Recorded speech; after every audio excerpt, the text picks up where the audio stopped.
Vous saurez, ma petite, qu'avant-hier mercredi, après être revenu de chez monsieur de Coulanges où nous faisons nos paquets les jours d'ordinaire, je revins me coucher. Cela n'est pas extraordinaire, mais ce qui l'est beaucoup, c'est qu'à 3 heures après minuit, j'entendis crier au voleur, au feu, et ces cris si près de moi et si redoublés que je ne doutais point que ce ne fût ici. Je crus même entendre qu'on parlait de ma petite fille. Je ne doutais pas qu'elle ne fût brûlée.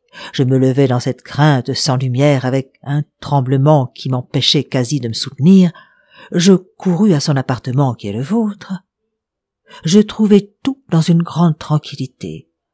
Mais je vis la maison de Guitaut tout en feu. Les flammes passaient par-dessus la maison de madame de Fauvineux. On voyait dans nos cours, et surtout chez monsieur de Guitaut, une clarté qui faisait horreur. C'étaient des cris, c'était une confusion, c'étaient des bruits épouvantables, des poutres et des solives qui tombaient. Je fis ouvrir ma porte, j'envoyai mes gens au secours.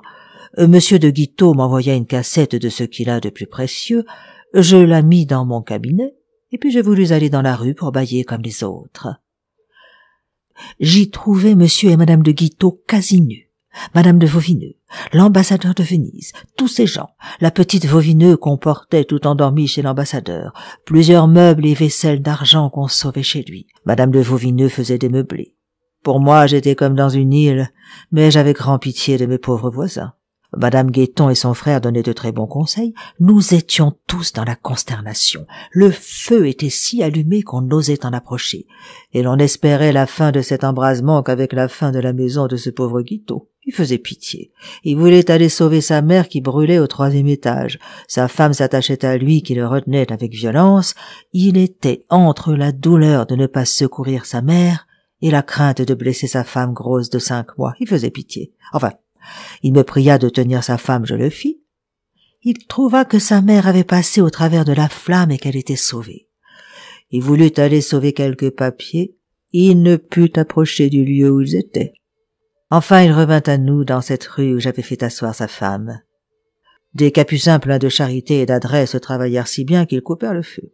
On jeta de l'eau sur les restes de l'embrasement, et enfin le combat finit faute de combattants. Cependant, vers les 5 heures du matin, il fallut songer à madame de Guitaut. Je lui offris mon lit, mais madame de Guéton l'a mis dans le sien parce qu'elle a plusieurs chambres meublées. Nous la fîmes saigner, nous envoyâmes quérir Boucher. Il craint bien que cette grande émotion ne la fasse accoucher devant les 9 jours. Elle est donc chez cette pauvre madame Guéton. Tout le monde la vient voir, et moi je continue mes soins parce que j'ai trop bien commencé pour ne pas achever. Vous m'allez demander comment le feu s'était mis à cette maison. On n'en sait rien.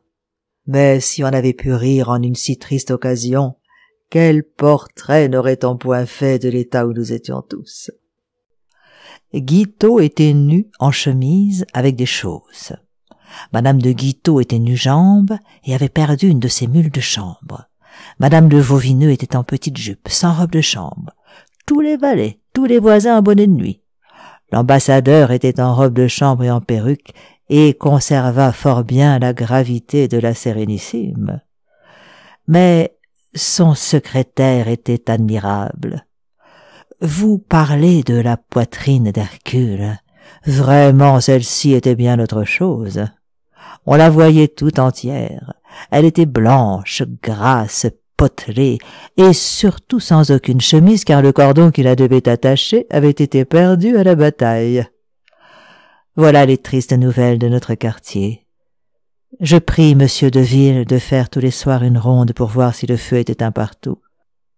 On ne saurait avoir trop de précautions pour éviter ce malheur. Je souhaite, ma bonne, que l'eau vous ait été favorable. En un mot, je vous souhaite tous les biens et prie Dieu qu'il vous garantisse de tous les maux.